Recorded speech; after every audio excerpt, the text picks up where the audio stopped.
Perfecto. Siguiente pregunta de César Santín. ¿Qué podemos hacer para incentivar o practicar el ocio luego de esta crisis sanitaria? Pues yo creo que lo mismo que podíamos hacer antes, ¿no?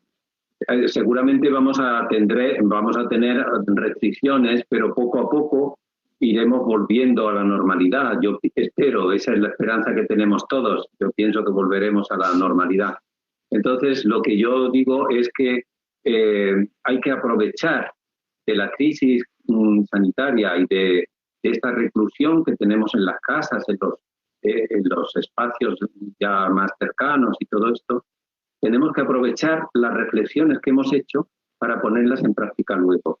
La única diferencia, por tanto, sería eso, que habrá personas que habrán reflexionado un poco más sobre los temas de qué me gustaría hacer, qué no me gusta. No importa tanto hablar muchas veces del ocio, como porque todo el mundo a veces le asusta esta palabra, pero a nadie le asusta decir qué me gustaría hacer, cómo disfruto, ¿no? Entonces hablemos con esos lenguajes y hagamos que eso sea posible, pero por favor siempre hagamos que la gente piense y que vayan cogiendo las riendas. Yo siempre digo que los profesores, que los monitores, somos personas que ayudamos a los demás para que ellos sean autónomos, no para que sean dependientes de nosotros, sino para que sean autónomos, para que ellos por sí mismos también elijan hacer lo que quieren y pueden hacerlo, pero que lo hagan con un sentido, porque eso le dará muchísimo más valor a las obras que hacen. Siguiente pregunta. Listo. Siguiente, de César Alarcón. Las plataformas de ajedrez reportan que han sufrido un crecimiento de más del 300% en cuanto a número de usuarios debido a la pandemia. ¿Qué futuro cree usted que tienen juegos de estrategia como el ajedrez, el Go, el Shogi de forma virtual? ¿Tienen oportunidad de ganar terreno frente a los juegos electrónicos? Pues yo pienso que seguramente sí, es lo que estoy viendo. Yo también he observado entre la gente que tengo cerca, mis hijos, mis nietos, que cada vez están más enganchados en este tipo de cultura digital, ¿no? Pero bueno, esto es la cuestión de la vida. Pienso que sí, que se van a ir abriendo camino, pero hay una cosa muy importante y es que la cultura digital ocupa cada vez un espacio mayor, pero ojo, que no debemos confundirla con la realidad, que no es lo mismo lo que vivenciamos y lo que sentimos y lo que vemos en los seriales que la realidad misma. Por lo tanto, ojo, no confundamos, porque la verdadera realidad es la vida que vivimos al aire libre, en contacto con los demás, la vida que estamos con los seres que queremos o con los seres que queremos menos, pero esa es la verdadera vida, la otra puede engañarnos. Perfecto. Ya llegando para el final, doctor, una preguntita más. Bueno, dice, buen día. El ocio en el adulto mayor y discapacidades, al ser grupos vulnerables, siempre están en función de un apoyo y se subordina a esa realidad. ¿Cómo manejar esta situación? Es verdad. El tema es que las personas con discapacidad también le pasa muchas veces a las personas mayores o también a los niños, porque a los niños, digamos que no tienen discapacidad, pero tienen muchos peligros y tenemos que estar en contacto con ellos, ¿verdad? Yo creo que tiene que ser así, tiene que ser personas que ayuden, tiene que haber personas que ayuden. Lo importante, desde mi punto de vista, lo importante es que estas personas que ayuden sean conscientes que el sujeto de ese ocio es la otra persona, no son ellos.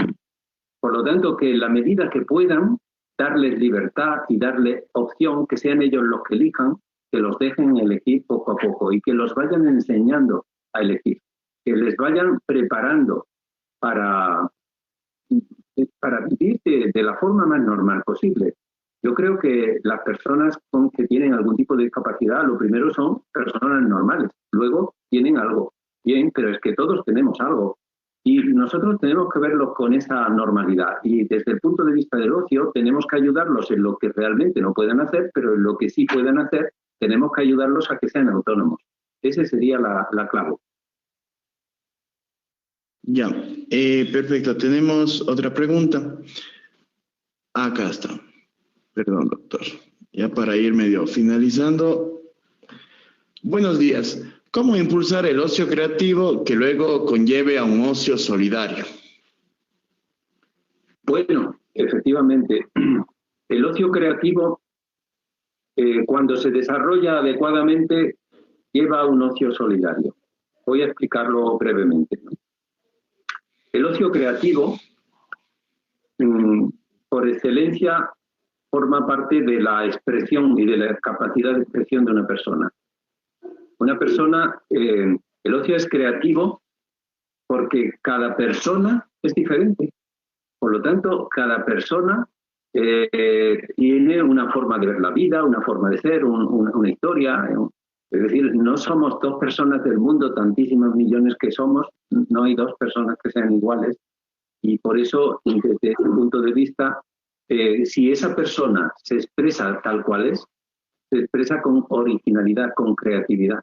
La creatividad tiene que ver con esa capacidad de expresión única que tenemos cada una de las personas.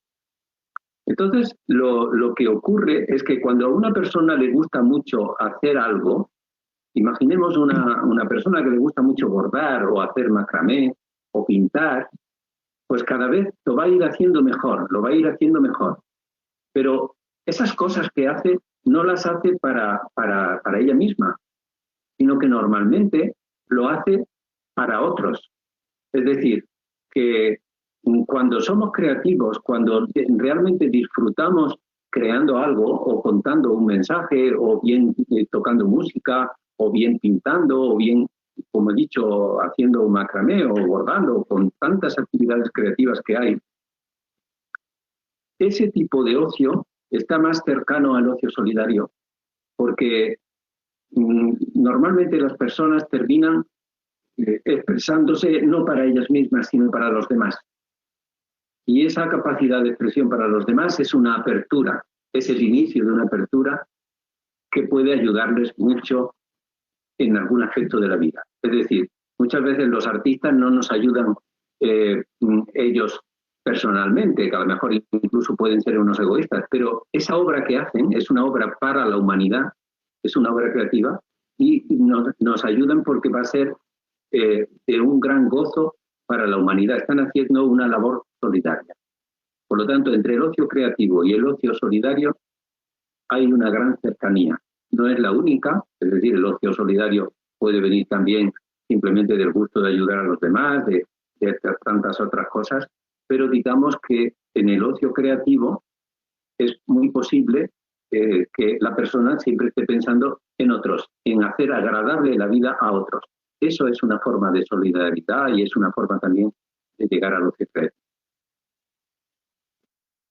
Perfecto, mi estimado doctor, muchas gracias por la apertura, la respuesta de las preguntas. Realmente hay muchas preguntas más, pero bueno, algunas se repiten un poco. Creo que nos ha quedado un poco más claro. Así es, hemos filtrado de esa manera. Así que bueno, ahora le doy paso con Giovanni para poder finalizar. Muchísimas gracias, doctor, por abrirnos tanto este panorama. Y bueno, estamos en un contexto cultural acá en Ecuador y también de pronto en Sudamérica, en el cual de pronto nuestros padres y por nuestras costumbres se ha considerado el ocio como algo negativo. Es decir, de pronto relacionado con la vagancia. Estamos hablando en este caso de que nace desde Veblen, desde el año 1800, ¿no es cierto? Y relacionado con la revolución industrial. Y por supuesto que nosotros en las aulas estamos haciendo notar a nuestros alumnos futuros profesionales de que el ocio es totalmente distinto, ¿no? Como usted bien lo ha sabido describir y lo describe en todas sus obras. Estamos ya sobre la hora. No sé si nos permitiría de parte de algunos participantes una pregunta más. Sí, hay la posibilidad y con esa pregunta ya terminaríamos, por supuesto, agradeciendo el tiempo que tan gentilmente pues, nos ha concedido el día de hoy. Así es que si me escriben por interno, por favor, compañeros, les habilitamos micrófonos. Tienen ustedes ya todos mi número telefónico. Y viene ya una última pregunta dentro del área que nosotros estamos topando en este momento. Vamos a darnos 30 segundos, por favor. Me envían un mensajito, ustedes tienen mi número telefónico y con muchísimo gusto, pues, procedemos a ese cambio. Mientras tanto, pues, indicarles que este conversatorio será nuevamente reproducido dentro de la programación que tenemos del Congreso, en este caso desde las 18 horas hasta las 21 horas, y se lo realizará entre el día jueves y el día viernes. Tenemos ya una última pregunta y con esto acabamos. A ver si me ayuda Mateo con la habilitación de micrófono. Araceli Obando, quien fue quien inició con la pregunta y quien nos va a ayudar también con la última pregunta y ya en el cierre. Bienvenida, mi estimada Araceli. Muchísimas gracias. Quisiera aprovechar esta oportunidad, doctor, para manifestarle mi reconocimiento a su generosidad y a su tiempo y a la sabiduría. Mi pregunta radica en, nosotros sabemos que Latinoamérica, una de las deficiencias que tiene es el campo de la investigación, pero no por el hecho de que no nos guste hacerlo, ¿no? Sino por de pronto los medios. La pregunta concreta sería, ¿cómo usted, a través de su experiencia en el ámbito de la investigación plasmada en todas sus obras, nos puede motivar a nosotros en el hecho de cambiar ese término peyorativo que se le da al ocio y hacer que Latinoamérica hoy por hoy lo abrace con ojos de bondad, sabiendo que el ocio me permite a mí desarrollarme como ser humano? Y más aún, topando este tema que usted lo había cerrado en este momento con el ocio solidario. Necesitamos trabajar en la solidaridad, lo hemos venido diciendo, y sobre todo basándonos en la incertidumbre, para hacer que hoy por hoy los seres humanos empecemos a ver cuáles son los cambios estructurales que nos da este elemento básico en nuestra vida, que de una u otra manera ha sido sometido a un montón de elementos distorsionados, si es que cabe el término, mal utilizado, desvalorizado. En pocos estamentos la valorización. La idea es cómo volver a retomar ese estado vital del ser humano que es el ocio, que nació desde mi óptica, que nació con el hombre y morirá con el hombre. Esa es un poco la interrogante, doctor. Muchísimas gracias.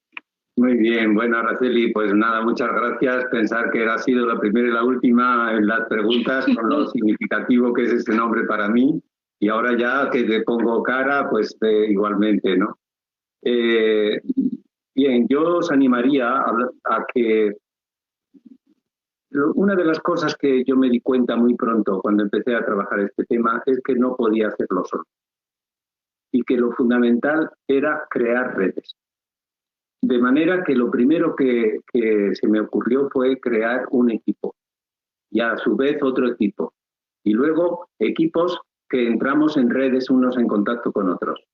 Porque realmente, por un lado, la capacidad económica que hay para investigar, porque investigar cuesta dinero y hay una limitación económica para eso. Pero siempre esa limitación va a existir. Aunque algunos tengan algo más y otros algo menos, siempre va a existir esa limitación. En cambio, la unión hace la fuerza. Cuando hay mucha gente que se ponen de acuerdo, con pequeños esfuerzos, pero juntos unos con otros, se puede conseguir mucho. Y por eso yo os animo a que, si no formáis parte todavía, yo ya no formo parte de la vida de gestión diaria de la universidad, porque como he comentado antes, pues ya estoy jubilado y además pues estoy aprovechando pues para escribir muchas de las experiencias que antes no he tenido tiempo o de las cosas que no he podido hacer antes, ¿no? Pero yo os animo a que si no formáis parte de alguna de estas redes, que lo penséis y que intentéis hacerlo, porque eso os ayudará. Yo fui el que puse en marcha la red Otium. Gran parte de Latinoamérica está en esa red. Tengo la impresión de que todavía no ha entrado Ecuador. Creo que es muy sencillo, podréis hacerlo. Si os interesa, Giovanni tiene ya mi número de teléfono y también mi número, el mail, la dirección de correo electrónico. Me podéis decir si os interesa. Esto tiene que ser no personalmente, sino institucionalmente, que haya un grupo, un equipo que quiera entrar para participar y colaborar en esta tarea internacional. os aconsejaría, porque lo veo muy positivo, lo veo muy interesante. Primero, se creó una red aquí en España de las universidades, equipos de investigación de las distintas universidades. Y esa red después se amplía a esta otra red que se llama Otium, y donde una vez al año se hace un encuentro. Este año, con motivo de la pandemia, el encuentro va a ser virtual, pero si no, pues se hace en un país diferente siempre y se va participando. Y lo interesante de esto es que hay un grupo de personas que piensan estas ideas que hemos estado comentando hoy y que están de acuerdo y que quieren saber más y profundizar más y llevarlas a sus países, y el hecho de que ellos investiguen es muy interesante para nosotros, y al revés, lo que nosotros investigamos pues también lo ponemos en comunicación con ellos. De manera que mi consejo ante esto es que hay que empezar siendo solidario en esta investigación y en este aprendizaje. Nosotros solos es muy difícil en este mundo tan complejo, tan global, el poder seguir avanzando. En la medida que podamos, creemos equipos y vayamos trabajando alrededor nuestro, a ser posible con equipos. Esta es mi experiencia muy satisfactoria después de 40 años de trabajo en este área. Y a ser posible conectarse también con las redes internacionales para ver lo que pasa. Tenemos la suerte que antes, cuando yo empecé esto, fijaros que era el año 88, no existían ni los ordenadores. Por lo tanto, era inimaginable lo que estamos haciendo esta tarde, que es estupendo, ¿verdad? Esto significa que ahora, con muy pocos recursos, uno puede ponerse en contacto con cualquier parte del mundo y conocer qué es lo que pasa allí.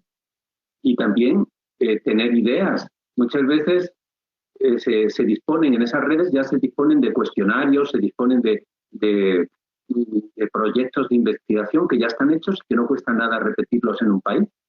Mientras que la preparación de todo eso ha costado mucho tiempo y también dinero. Bueno, pues este sería mi consejo. Es decir, que la solidaridad empiece por nosotros también como profesionales, que nos abramos, que mantengamos la idea de superarnos en el conocimiento del ocio, y que nunca aceptemos, yo nunca acepté ni nunca aceptaré, pensar que cuando estamos hablando del ocio estamos hablando de un tema secundario. No, estamos hablando, como has dicho muy bien, Araceli, de la vida humana, y es algo que tiene que ver con el origen y con el final de la vida humana, ya sea de una persona, ya sea de las comunidades. Por lo tanto, mucho ánimo. Me alegra mucho que hayamos podido debatir esta tarde, que hayamos podido conversar, y bueno, pues seguro que habrá alguna otra ocasión donde podamos volver a vernos, aunque sea en diferido. Ojalá algún día podamos vernos en directo y en persona. Bueno, pues muchas gracias.